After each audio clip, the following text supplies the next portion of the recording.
No os llaméis a engaño. El transcurso de nuestro peregrinar, de nuestro peregrinaje iniciático, nos hará detenernos, como hoy, en el concepto de héroe. Enteraos, España y el mundo necesita héroes, necesita el valor. España tiene déficit, está en ayuno de héroes. Y suplir ese déficit con la supermodel o el futbolista corre el riesgo de asolarnos de la ausencia de valores morales. Porque, entre otras muchísimas cosas que estamos a punto de ver en el capítulo de hoy, el héroe incorpora la cuestión del bien y del mal, y por lo tanto la perfección de las fuerzas de la voluntad. Seguidme y lo exploraremos sobradamente. Bienvenidos.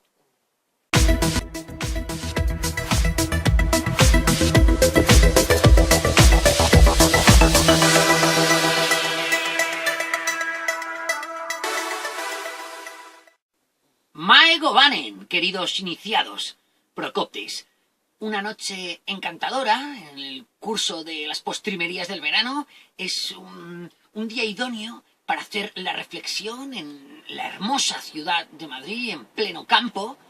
Y hoy me he propuesto continuar nuestras indagaciones respecto del proceso ritual masculino. Había muchas conclusiones arrojadas en el curso de los anteriores meses, pero había pasado tiempo también de que habláramos de eso, ¿verdad? Quisiera que recordáramos los preceptos básicos, porque hoy, hablando del héroe, tocamos un tema nuclear y conviene repasarlo bien. Una de las grandes pruebas de que vivimos bajo la supervisión de un ente supremo inteligente, de que existe Dios, es la perfección matemática de la realidad. Y una de sus consecuencias, uno de sus corolarios más palpables, más antonomásicos, más plásticos, más significativos, es la estructura geométrica de la identidad. Efectivamente, lo habíamos visto. Habíamos visto que la identidad se dispone en forma de pirámide, que representaré a efectos pedagógicos en forma de 2 dimensiones. Una pirámide nuclear que constituye, con sus 4 caras, evidentemente, ¿de acuerdo? Aquí significaré gráficamente una sola, que sirve de núcleo a otra pirámide más grande y otro objeto geométrico, otra pirámide que constituye la identidad masculina madura, la del hombre, basculando en el interior, palpitando en ese fondo, en ese martilleo silencioso que resuena en lo profundo, la estructura de la geometría adolescente, la configuración de su energía, su psicología primordial, aquí en el pequeño núcleo, y más arriba, exoesqueleto de madurez masculina, la del hombre. Habíamos visto que estaba constituida de 4 caras, encima de las cuales, en la esquina superior, está la forma completa de la identidad, la estructura psicológica, la configuración energética óptima en el vértice superior. Y aquí está la sombra bipolar de la estructura óptima. Habíamos visto la del niño divino como una de las estructuras primordiales de la geometría de dentro, la geometría nuclear, que es la geometría de la adolescencia, de la masculinidad todavía en estado embrionario. Hoy veremos la del héroe. La figura del héroe es una institución compleja, sometida a multiplicidad de factores y a muchísima publicidad en los mitos, las leyendas, los cuentos, las películas, el melodrama, el psicodrama. Es una estructura fundamental para el entendimiento de la estructura del animismo, de los comportamientos del hombre. Es polémica, sofisticada. ¿Por qué? Porque habitualmente entendemos que el comportamiento heroico es el más noble. Pero esto es una verdad a medias, porque pese a ser sublime e inspiradora, ejemplarizante, la institución del héroe, sin embargo, es, con ser hermosa, únicamente la cima de la psicología aún adolescente, inmadura. Es uno de los grandes arquetipos, de las grandes configuraciones masculinas, sí, pero aún adolescente. Digamos que es el epítome, la estructura, the cornerstone, la piedra angular aún de una configuración inmadura masculina. Y tiene muchísimo de edificante, hoy lo vamos a explorar. Hay déficit de héroes, es interesante, Pero lo más probable, lo más seguro, es que lo encontremos en una de sus configuraciones energéticas bipolares, malogradas. O bien en la estructura del fanfarrón, o bien en la estructura del cobarde. La estructura del fanfarrón o la estructura del cobarde. Las configuraciones disociadas de la bipolaridad, de la sombra, de la estructura primordial. Es lo común encontrarlo de esta manera. ¿Qué es lo que sucede? El héroe es una institución llena de vigor, de valor, de energía, de propulsión, de tendencia a socavar el límite, de alcanzar el confín, de penetrar el allende.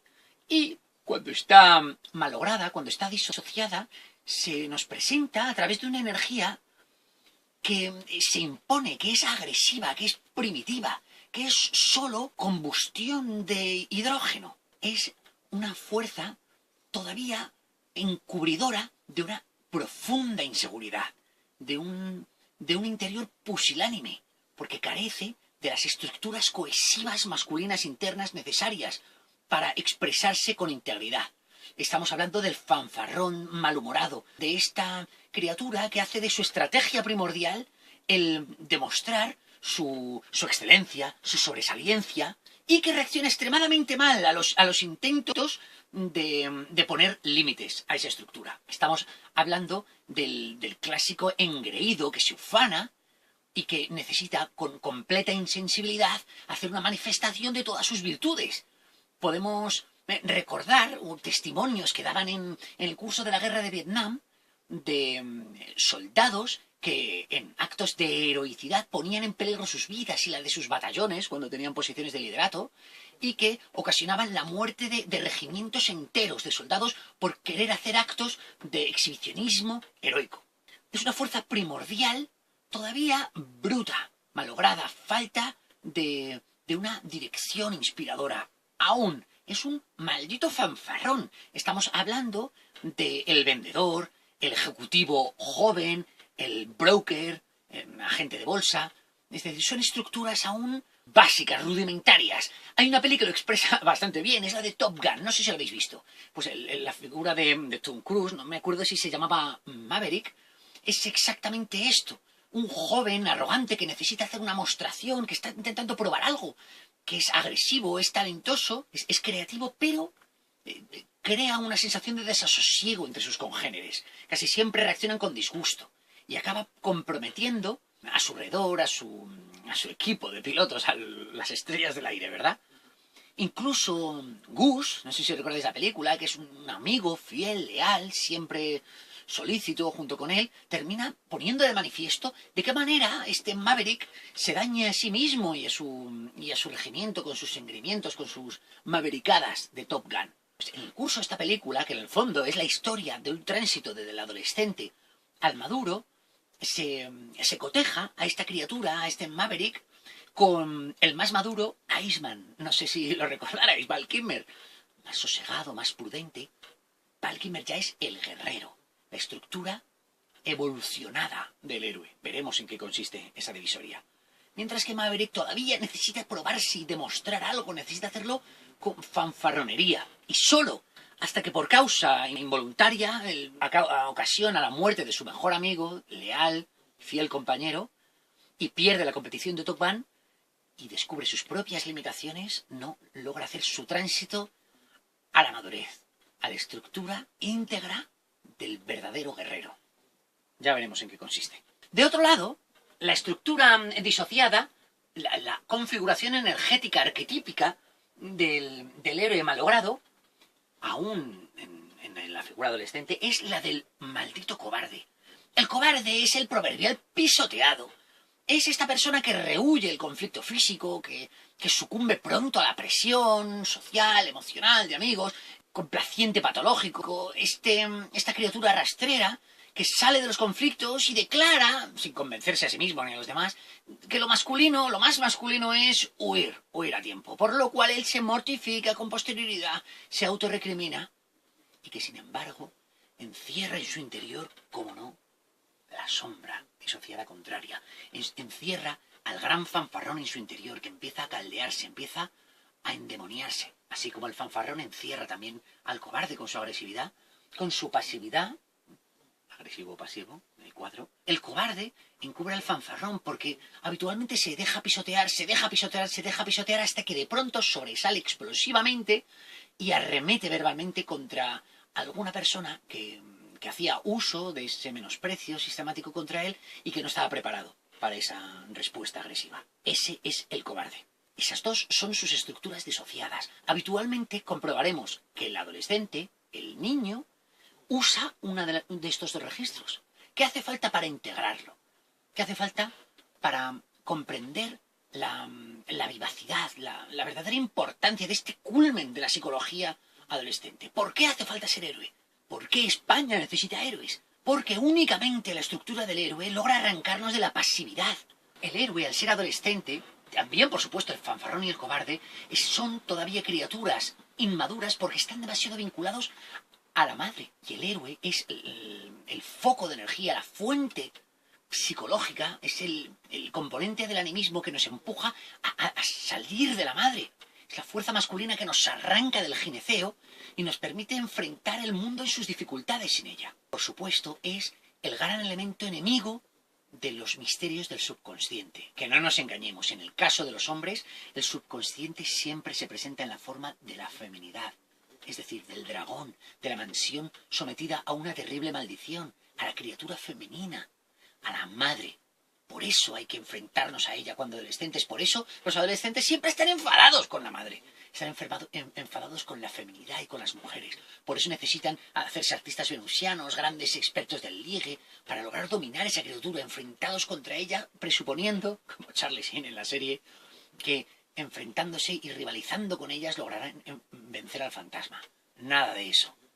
El héroe nos pone junto con el valor necesario para erguirnos en principales, en protagonistas, en tomar las riendas de nuestra misma vida y arrojarnos a los confines. ¿Para qué? Para topar con los límites.